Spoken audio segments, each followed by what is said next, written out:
Angga hanya bisa menunduk, meremas kuat tongkat lipat di genggamannya. Di tengah riuh rendah suara tawa dan denting gelas di ballroom hotel mewah itu, ia merasa seperti sebuah nisan yang berdiri di tengah pesta. Aroma parfum mahal milik Lina, istrinya, tercium begitu dekat, namun terasa sangat asing. Malam ini adalah acara reuni akbar SMA Lina, dan Angga dipaksa ikut hanya untuk menjadi sasaran penghinaan yang lebih kejam dari kegelapan yang ia alami. "Lina, pangling banget, makin cantik saja." Suara seorang pria terdengar mendekat. Itu Haris, cinta lama Lina yang kini sukses menjadi pengusaha properti. Angga mengenali suara bariton itu dari cerita-cerita penuh kekaguman yang sering keluar dari mulut Lina belakangan ini. "Haris, kamu juga makin gagah ya?" Sahut Lina dengan nada suara yang begitu manis, nada yang sudah berbulan-bulan tidak pernah Angga dengar di rumah. Lalu, keheningan canggung menyergap selama beberapa detik.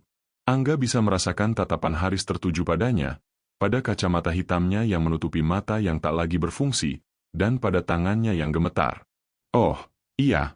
Lin, siapa laki-laki yang kamu tuntun ini?" "Dari tadi diam saja di pojokan," tanya Haris dengan nada meremehkan. Jantung Angga berdegup kencang. Ia bersiap untuk tersenyum dan mengulurkan tangan, hendak memperkenalkan diri sebagai suami yang telah menemani Lina selama 5 tahun terakhir. Namun, kata-kata yang keluar dari bibir Lina justru menghujam jantungnya lebih tajam dari serpihan besi yang membuat matanya buta setahun lalu. "Dia? Oh, kenalkan, ini Angga. Dia cuma mantan sopir di rumah orang tuaku dulu," ucap Lina tanpa ragu. Suaranya terdengar jernih, tanpa sedikit pun rasa bersalah. "Kasihan, dia kecelakaan kerja sampai buta dan tidak punya keluarga lagi. Karena aku merasa berutang budi atas jasanya dulu, aku putuskan untuk menampungnya sementara di pavilion belakang rumah." "Hitung-hitung amal, Riz." Angga membeku. Darahnya seolah berhenti mengalir. Ia ingin berteriak, ingin menunjukkan surat nikah mereka, atau sekadar mengingatkan Lina bahwa matanya buta karena ia bekerja lembur siang malam di proyek konstruksi demi melunasi cicilan mobil yang sekarang dikendarai Lina. Namun, lidahnya keluh. Penghinaan itu begitu telak. Haris tertawa kecil, suara tawa yang penuh ejekan. "Wah, kamu baik sekali, Lin. Masih mau mengurusi orang cacat seperti dia. Kalau aku jadi kamu, sudah kuserahkan ke panti asuhan saja. Beban, tahu." Lina hanya terkekeh, lalu dengan kasarnya menarik lengan Angga agar menjauh. "Ayo, Nge, kamu duduk di sana saja, jangan dekat-dekat tamu, nanti baumu mengganggu." Angga dituntun ke sebuah kursi kayu di sudut paling gelap, dekat pintu dapur. Di sana, di tengah kegelapan yang abadi, Angga menangis tanpa suara di balik kacamata hitamnya.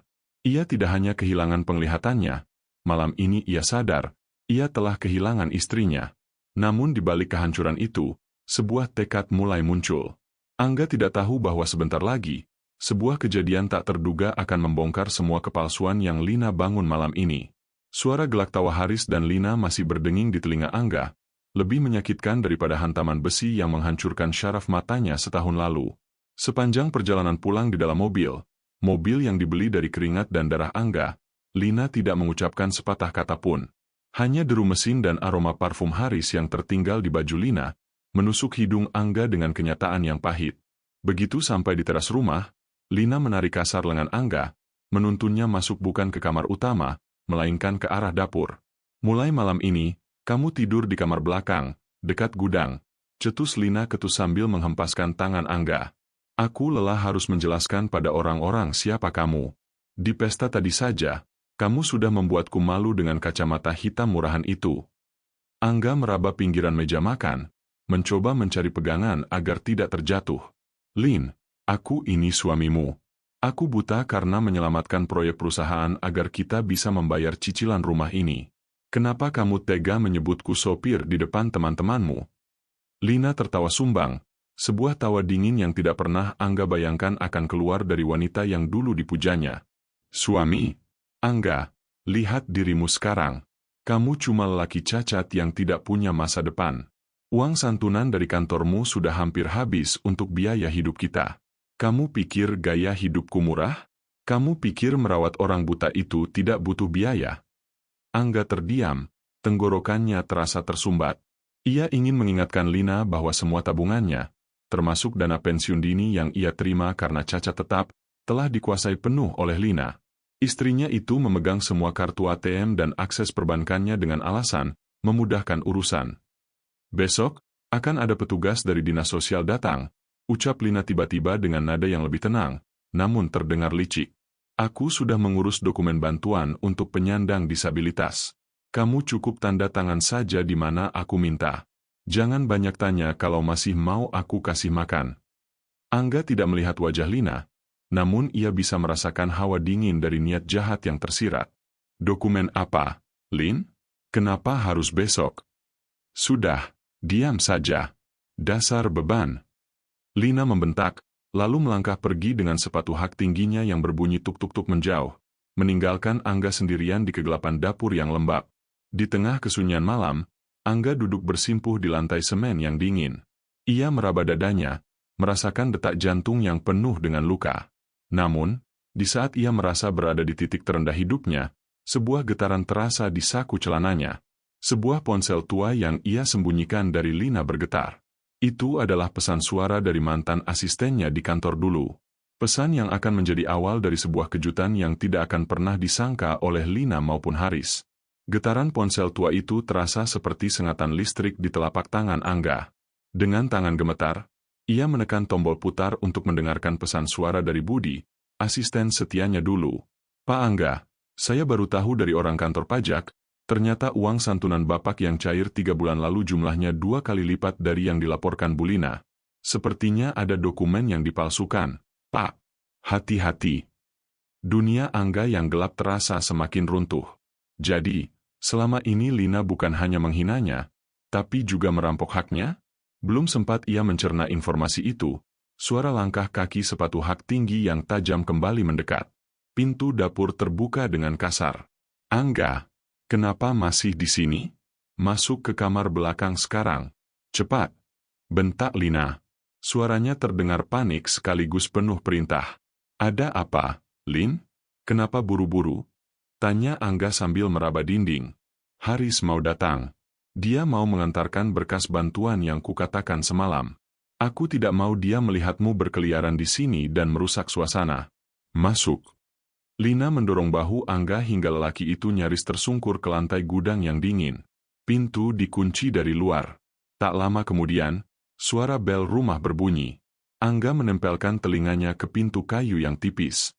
Ia bisa mendengar suara tawa genit Lina menyambut Haris. Aroma parfum Haris yang menyengat menembus celah pintu, membuat mual perut Angga. "Mana si buta itu, Lin?" Suara Haris terdengar meremehkan, diikuti bunyi kursi yang ditarik di ruang makan yang hanya bersekat tembok dengan gudang. "Sudah kukunci di belakang, tenang saja. Dia tidak akan mengganggu kita," jawab Lina manja. "Mana suratnya? Aku sudah bilang padanya kalau itu surat bantuan pemerintah. Dia pasti mau tanda tangan tanpa curiga." Angga menahan napas. Jantungnya berdegup begitu kencang hingga terasa sakit. "Ini suratnya," kata Haris. "Begitu dia tanda tangan, rumah ini resmi atas namamu. Setelah itu, kita jual, dan kita bisa pindah ke apartemen mewah sebelum surat cerai itu keluar." Lelaki cacat itu tidak akan tahu kalau dia sudah menandatangani kehancurannya sendiri. Tawa mereka pecah, menyatu dengan suara denting sendok yang beradu. Angga mengepalkan tinjunya hingga kuku-kukunya memutih. Air mata kemarahan mengalir di balik kacamata hitamnya. Mereka bukan hanya ingin membuangnya, mereka ingin membuatnya menjadi gelandangan tanpa sepeser pun harta yang ia kumpulkan dengan susah payah. Namun, di tengah keputusasaan itu, Angga mengingat pesan Budi. Ia sadar, ia tidak boleh menyerah sekarang. Jika mereka bermain kotor, maka ia harus bermain lebih cantik dalam kegelapannya. Sebuah rencana besar mulai tersusun di kepalanya, tepat saat kunci pintu gudang diputar kembali oleh Lina. Suara klik kunci pintu gudang itu terdengar seperti vonis mati di telinga Angga. Pintu terbuka, dan aroma harum parfum Lina yang bercampur dengan bau asap rokok Haris merangsek masuk. Lina melangkah mendekat, langkah kakinya tidak lagi kasar, melainkan lembut yang dibuat-buat, sebuah kepalsuan yang jauh lebih menjijikan daripada makiannya yang biasanya. "Angga, ini surat bantuannya sudah siap," ujar Lina sambil mengelus bahu Angga. Sentuhan itu membuat kulit Angga merinding karena muak. "Ayo sayang, tanda tangan di sini."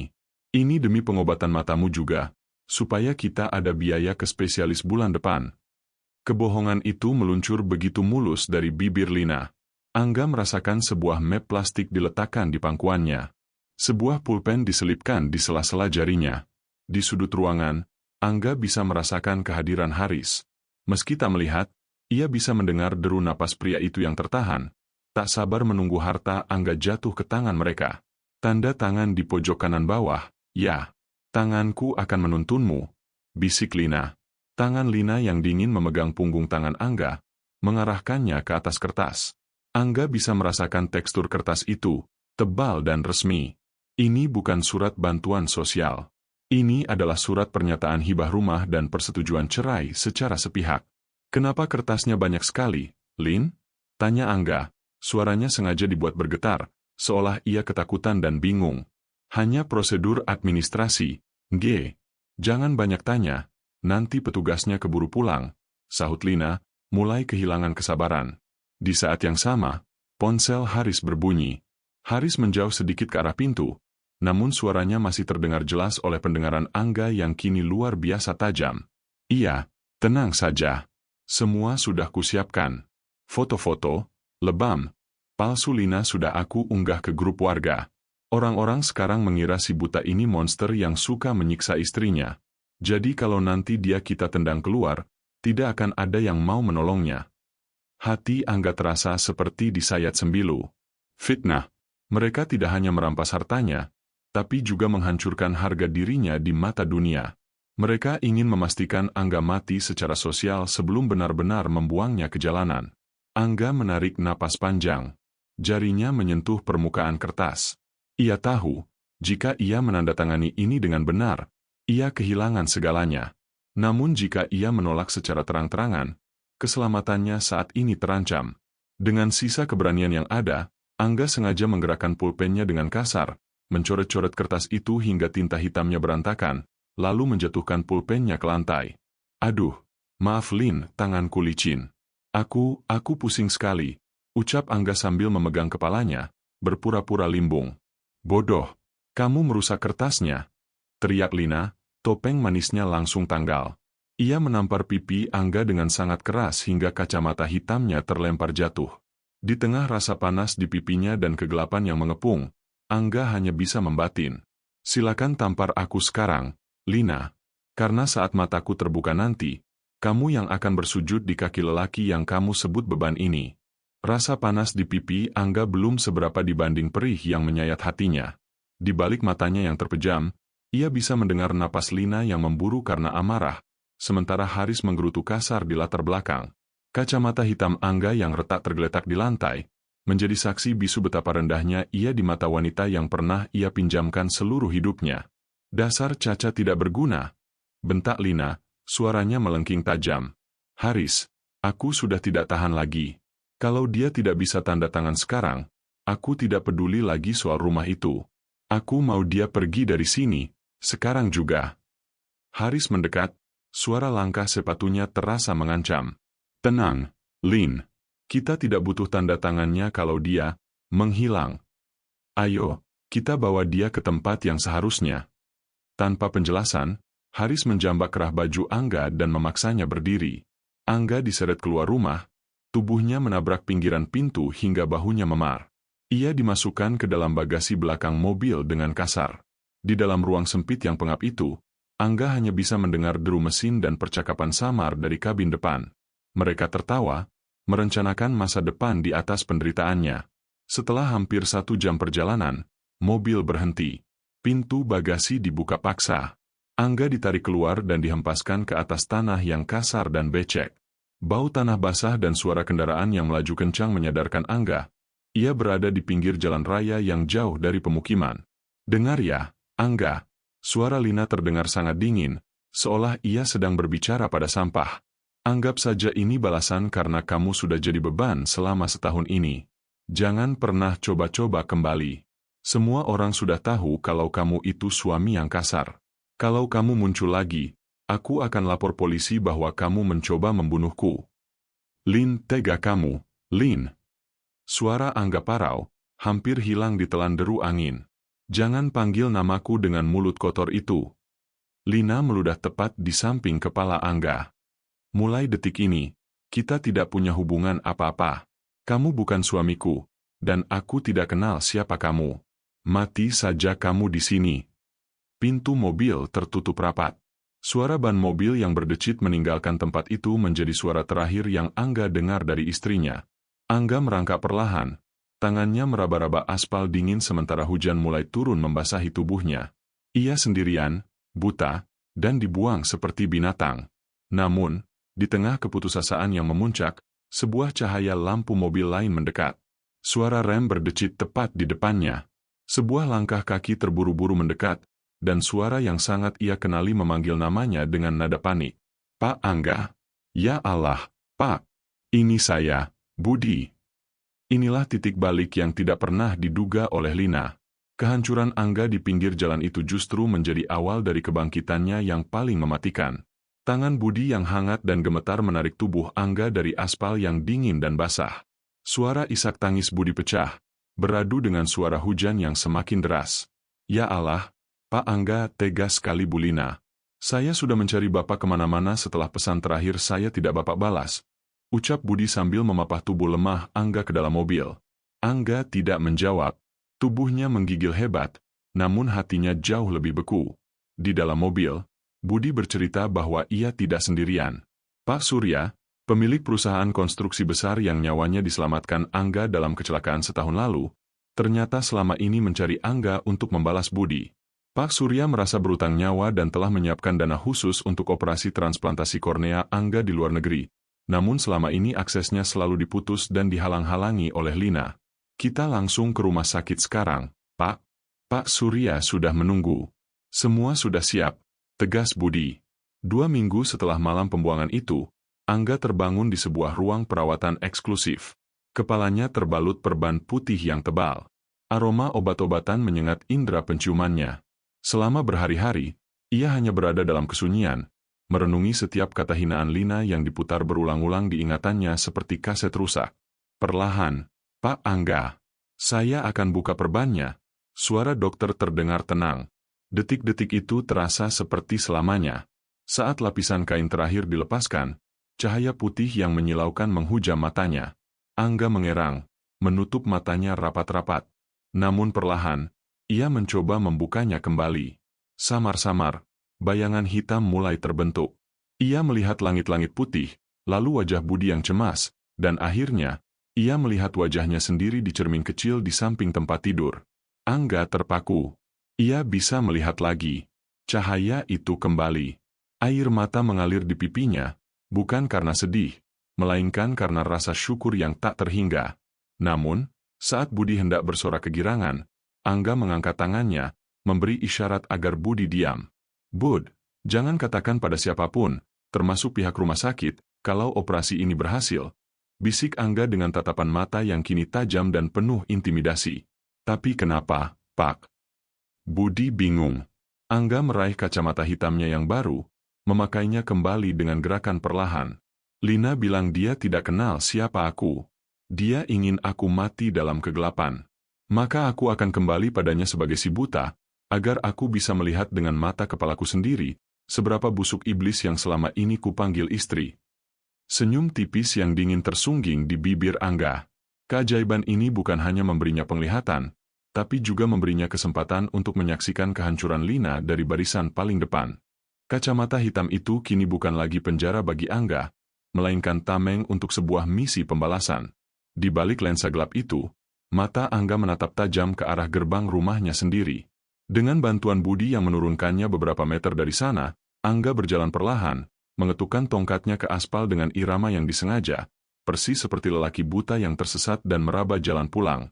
Ia tidak langsung masuk. Ia berhenti sejenak, melihat pemandangan yang menyayat hati. Tanaman hias kesayangan ibunya dulu kini kering tak terurus, sementara sebuah mobil sport mewah milik Haris terparkir gagah di garasi yang ia bangun dengan peluh. Angga menarik napas panjang, menekan amarahnya sedalam mungkin, lalu melangkah masuk ke teras. Pintu depan tidak terkunci. Saat kakinya menginjak ruang tamu, aroma asap rokok dan tawa riang segera menyambutnya. Melalui celah kacamatanya, Angga melihat pemandangan yang jauh lebih menjijikkan daripada yang pernah ia bayangkan.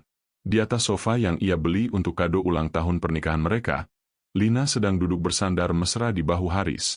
Mereka sedang meminum anggur mahal, dikelilingi oleh tas-tas belanjaan bermerek yang berserakan. "Lina!" Suara Angga parau. Ia sengaja menabrakkan tongkatnya ke meja kecil agar terlihat masih tak berdaya. Tawa itu terhenti seketika. Lina meloncat berdiri, wajahnya menunjukkan kombinasi antara terkejut dan benci yang luar biasa. "Kamu? Bagaimana bisa kamu kembali ke sini? Hah? Bukankah sudah kubilang jangan pernah tunjukkan mukamu lagi?" Angga pura-pura gemetar. Tangannya meraba-raba udara dengan pandangan kosong yang ia arahkan sedikit ke samping wajah Lina. "Lin, maafkan aku. Aku tidak punya tempat tinggal. Aku kelaparan di jalanan. Tolong, jangan usir aku lagi." Haris tertawa terbahak-bahak sambil menyesap minumannya. "Luar biasa. Benalu ini ternyata punya nyawa 9, Lin. Sudah dibuang ke pinggir jalan raya masih bisa merangkak pulang." Lina melangkah mendekat, berdiri tepat di depan Angga. Angga bisa melihat dengan sangat jelas setiap inci wajah istrinya, riasan tebal yang mahal, perhiasan emas yang melingkari lehernya, dan kilat kebencian di matanya. Lina mengangkat tangannya, lalu dengan kasar mendorong kening Angga. "Dengar ya, cacat. Kamu kembali di waktu yang salah," desis Lina. Matanya melirik ke arah meja makan. Angga mengikuti arah lirikannya secara samar. Di sana terletak sebuah map besar bertuliskan, "Akta jual beli." "Besok rumah ini sudah bukan milikku lagi, apalagi milikmu. Kami akan pindah dan memulai hidup baru dengan uang hasil penjualan rumah ini," lanjut Lina sambil tersenyum sinis. "Kalau kamu mau tinggal di sini, silakan. Tapi besok pagi, pemilik barunya akan datang dan menyeretmu ke panti asuhan." Angga menunduk, menyembunyikan kilat amarah yang nyaris meledak dari matanya. Ia melihat Haris merangkul pinggang Lina dan mencium pipinya di depan mata Angga yang buta. Hati Angga mendidih, namun ia tahu ia harus bersabar. Ia sudah melihat semuanya. Ia melihat pengkhianatan itu dengan mata kepalanya sendiri. Sekarang, saatnya ia melihat bagaimana mereka berdua jatuh ke dalam lubang yang mereka gali sendiri. Malam itu, Angga dipaksa tidur di lantai dapur yang lembab tanpa alas satupun. Dari balik pintu dapur yang tidak tertutup rapat, ia bisa mendengar suara denting gelas dan musik yang diputar kencang dari kamar utamanya. Kamar yang seharusnya menjadi tempatnya beristirahat, kini telah dikuasai oleh Haris dan Lina. Penghinaan itu terasa lengkap saat Lina melemparkan selembar selimut kumuh yang biasanya dipakai untuk alas tidur kucing ke arah wajahnya. "Pakai itu supaya kamu tidak mati kedinginan sebelum tanda tangan besok pagi," desis Lina sebelum mematikan lampu dapur dan membiarkan Angga dalam kegelapan. Namun, begitu suara tawa di dalam kamar mulai meredup dan berubah menjadi dengkur halus, Angga perlahan bangkit. Ia tidak lagi meraba dinding.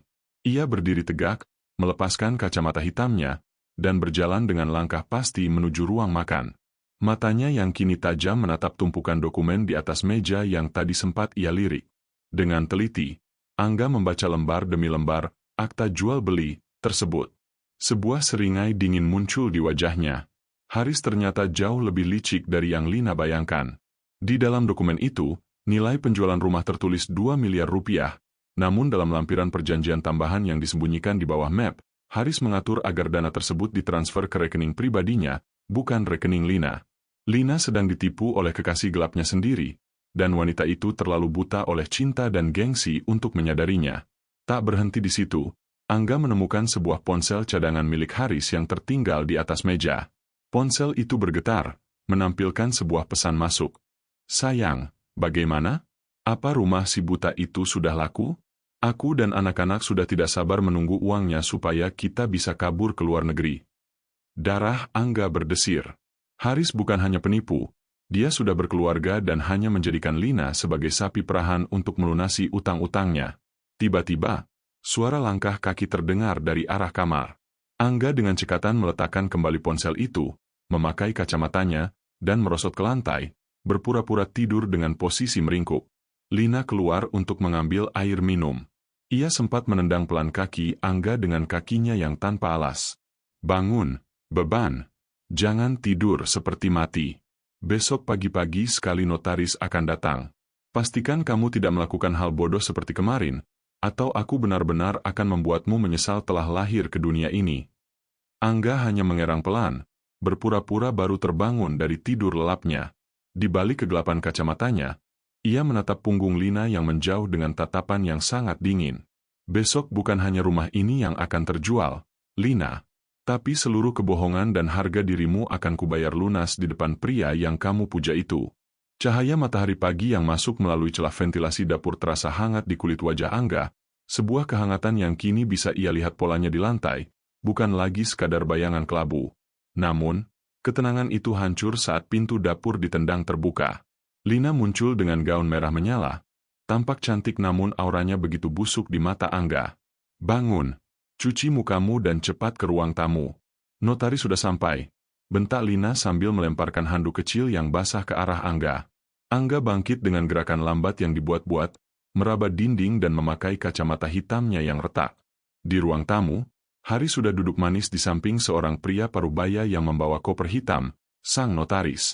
Di atas meja, tumpukan kertas yang akan merampas satu-satunya harta peninggalan orang tua Angga sudah tersaji. Ini dia orangnya, Pak, ucap Haris dengan nada meremehkan. Dia ini mantan pegawai yang kami tampung. Kondisi mentalnya agak terganggu sejak buta, jadi istrinya, maksud saya, Bu Lina, yang akan mendampingi proses tanda tangannya. Lina duduk di samping Angga, memegang tangan pria itu dengan paksa. Ayo, Angga, ingat yang kukatakan semalam? Tanda tangan di sini kalau kamu masih mau punya tempat untuk tidur. Angga memegang pulpen itu. Ujung pulpen sudah menyentuh kertas. Lina mulai menuntun tangan Angga untuk membuat goresan tanda tangan di atas materai. Haris menyunggingkan senyum kemenangan. Bayangan uang miliaran rupiah sudah ada di depan matanya. Namun, tiba-tiba tangan Angga berhenti. Ia melepaskan genggaman Lina dengan satu gerakan sentakan yang kuat. Kenapa berhenti? Cepat! Bisik Lina penuh ancaman. Angga perlahan mengangkat kepalanya. Tidak lagi menunduk lesu. Ia menegakkan punggungnya. Dengan gerakan dramatis yang membuat suasana ruangan seketika membeku, ia melepas kacamata hitamnya. Mata Angga yang kini jernih dan tajam menatap langsung ke dalam manik mata Lina. Lina terlonjak mundur hingga hampir jatuh dari kursi. Angga? Matamu. Kenapa, Lina? Kamu kaget aku bisa melihat betapa menjijikannya wajahmu saat sedang menipu suamimu sendiri. Suara Angga menggelegar, tenang namun mematikan. Angga beralih menatap Haris yang wajahnya mendadak pucat pasi. Dan kamu, Haris? Kamu pikir aku tidak tahu soal pesan singkat dari istri dan anak-anakmu di luar negeri? Atau soal rencana busukmu untuk membawa lari semua uang penjualan rumah ini ke rekening pribadimu dan meninggalkan Lina sendirian? Angga menyambar dokumen di atas meja, membacanya dengan lantang di depan notaris yang bingung. Pak Notaris, surat ini batal. Karena saya, pemilik sah rumah ini, sama sekali tidak buta dan tidak gila. Justru pria di depan saya ini adalah buronan kasus penipuan yang sedang dicari polisi. Tepat saat itu, suara sirine polisi terdengar meraung di depan pagar rumah. Panggung pembalasan Angga telah dimulai, dan Lina hanya bisa mematung, menyadari bahwa lelaki yang ia anggap beban, itu kini telah menjadi hakim atas kehancurannya. Suara sirine polisi itu bukan sekadar bunyi bagi Lina dan Haris, melainkan lonceng kematian bagi semua rencana busuk mereka. Haris mencoba bangkit dan lari menuju pintu belakang, namun langkahnya terhenti saat Budi bersama dua orang petugas kepolisian sudah berdiri tegap di sana. Haris diringkus, kedua tangannya dipaksa masuk ke dalam borgol besi yang dingin. Lina gemetar hebat, wajahnya yang tadi merah menyala kini sepucat kertas. Ia menatap Angga yang berdiri tegak tanpa sedikit pun keraguan di matanya. Angga, ini pasti salah paham. Aku hanya dijebak oleh Haris. Dia yang memaksaku melakukan semua ini. Rintih Lina sambil mencoba meraih tangan Angga, bersimpuh di kaki lelaki yang baru kemarin ia tendang. Angga menarik kakinya dengan dingin. Jangan mengotori tanganku dengan air mata palsumu, Lina. Aku melihat semuanya. Aku melihat bagaimana kamu tertawa saat membuangku di pinggir jalan. Aku melihat bagaimana kamu berencana menjual rumah peninggalan orang tuaku. Dan aku melihat bagaimana kamu bermesraan dengan penipu ini di rumahku sendiri. Maafkan aku, Angga. Aku hilaf, aku tertipu oleh janji manis Haris. Teriak Lina histeris saat polisi mulai membawanya juga untuk dimintai keterangan atas dugaan pemalsuan dokumen dan penipuan asuransi. Angga hanya menatap datar saat istrinya diseret keluar. Kamu tidak hilaf, Lina. Kamu hanya sedang menerima hasil dari apa yang kamu tanam. Kamu bilang aku adalah beban? Sekarang, kamu adalah beban bagi dirimu sendiri. Rumah itu kembali hening. Angga menghela napas panjang, menatap foto orang tuanya yang masih tergantung di dinding. Ia merasa lega, bukan hanya karena penglihatannya kembali, tapi karena ia telah melihat kebenaran yang selama ini tertutup oleh rasa cintanya yang buta. Dengan bantuan Budi dan Pak Surya, Angga memulai kembali bisnis konstruksinya.